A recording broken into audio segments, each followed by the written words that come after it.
21-এর থেকেও বেশি ব্যবধানে হারতে চলেছে ভারতীয় জনতা পার্টি বিজেপি, এমনটাই চ্যালেঞ্জ তৃণমূল সাংসদ অভিষেক বন্দ্যোপাধ্যায়ের।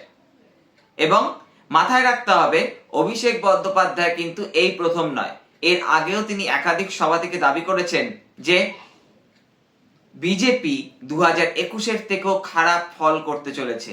এবার প্রশ্নটা হলো, এটা কি কেবলই নিছক দাবি, নাকি এর পেছনে রয়েছে কোনো বাস্তবিক ভিত্তি? অভিষেক বন্দ্যোপাধ্যায় এর আগে একটি সভাতে বলেছিলেন যে বিজেপিকে আমি 50-এর নিচে নামিয়ে দেব। এই অভিষেক বন্দ্যোপাধ্যায়ের মন্তব্য আমরা দেখলাম যে তিনি এক্স হ্যান্ডেলে পোস্ট করলেন যে বিজেপি এই নির্বাচনের কয়েক মাস আগে থেকে বহু পুরনো পোস্ট, পুরনো বিজ্ঞপ্তিকে সামনে এনে মানুষজনকে বিভ্রান্ত করার চেষ্টা করছে। তবে এসব কোনো কিছুই কাজে লাগবে না। ইডি, সিবিআই, কমিশনকে দিয়েও বিজেপি বাংলা জিততে পারবে না, বরং 2021-এর থেকেও বেশি আসন নিয়ে ফিরে আসবে তৃণমূল। এবার অভিষেক বন্দ্যোপাধ্যায়ের এই মন্তব্য নিয়ে রাজনৈতিক মহল দ্বিধাবিভক্ত। রাজনৈতিক বিশ্লেষকদের একাংশ বলছেন যে রাজনৈতিক নেতারা তো এরকম দাবি করেই থাকেন, কারণ তারা দাবি করলে পরে মানুষ বিশ্বাস করেন যে তাদের আত্মবিশ্বাস রয়েছে, কনফিডেন্স রয়েছে তাদের দলের প্রতি। তাহলে মানুষ মনে করে যে হ্যাঁ, এই দলটা জিততে পারে, তাহলে ভোটটা সেই দল পাবে, এরকম মনে করা হয়। যে রাজনৈতিক নেতারা এরকম বিভিন্ন দাবি চ্যালেঞ্জের মধ্য দিয়েই একটা পারসেপশন তৈরি করার চেষ্টা করেন।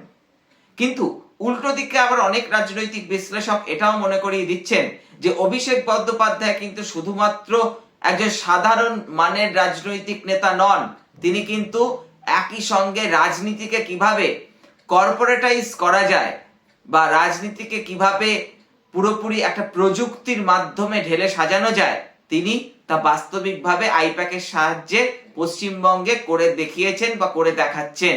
বর্তমানে তৃণমূল কংগ্রেসের বিভিন্ন সাংগঠনিক ক্ষেত্রে যে রদবদল বা পুরো সাংগঠনিক ব্যবস্থা পরিচালনা হচ্ছে, তাতে অভিষেক বন্দ্যোপাধ্যায়ের সূত্রধার হিসেবে কাজ করছে আইপ্যাক। অর্থাৎ এই যে অভিষেক বলছেন যে বিজেপিকে তিনি 50-এর নিচে নামিয়ে দেবেন, সেটা কি আইপ্যাকের রিপোর্টের ভিত্তিতেই বলছেন অভিষেক? তাহলে কি আইপ্যাকের যে নিরন্তর বিভিন্ন সমীক্ষা চলে, মানুষের সঙ্গে মিশে আইপ্যাক যে বিভিন্ন সময় বিভিন্ন ধরনের সমীক্ষা চালিয়ে যায়, তার রিপোর্টে কি এমনই কোনো তথ্য উঠে আসছে? এটা অনেকে মনে করছেন।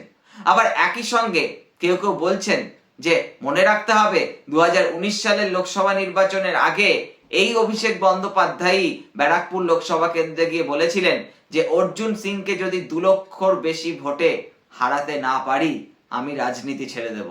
কিন্তু 2019-এ আমরা সকলে জানি অর্জুন সিং হারা তো দূরের কথা, বরং অর্জুন সিং জিতে গিয়েছিলেন, হেরে গিয়েছিলেন দীনেশ ত্রিবেদী। তারপরে অভিষেক বন্দ্যোপাধ্যায়ও রাজনীতি ছাড়েননি, আর সেই বিভিন্ন জল্পনা কল্পনা সত্যি হয়নি, সেটা তো আমরা জানি।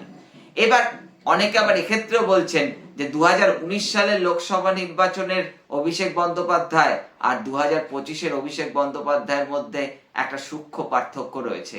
সেটা হলো 2019-এ আইপ্যাক ছিল না, 2025-এ অভিষেক বন্দ্যোপাধ্যায়ের চোখ এবং কানের ভূমিকা নিচ্ছে অনেক ক্ষেত্রেই এই পেশাদার সংস্থাটি। তাই 2019 আর 2025-এর মধ্যে অনেকটাই পার্থক্য রয়েছে। এবার মাথায় রাখতে হবে 2021 সালের বিধানসভা নির্বাচনে বিজেপি 77টি আসনে জয়লাভ করেছিল। তারপরে বিভিন্ন উপনির্বাচন আর এদল ওদল দলবদল এইসবের মধ্য দিয়ে বিজেপির হাতে এখন কম বেশি 64 থেকে 65 জন বিধায়কের সমর্থন রয়েছে। কিন্তু সত্যিই কি বিজেপি 50-এর নিচে নেমে যাবে? এটাই এখন অনেকের প্রশ্ন। উত্তর তো দেবে সময়। ততক্ষণ আপনাদের চোখ থাকুক দ্য ফ্লো এর পর্দায়। যারা এখনো চ্যানেলটিকে সাবস্ক্রাইব করেননি, সাবস্ক্রাইব করে দেবেন, পাশের বেল আইকনটা প্রেস করতে ভুলবেন না। দেখা হচ্ছে পরবর্তী কোন এক এপিসোডে।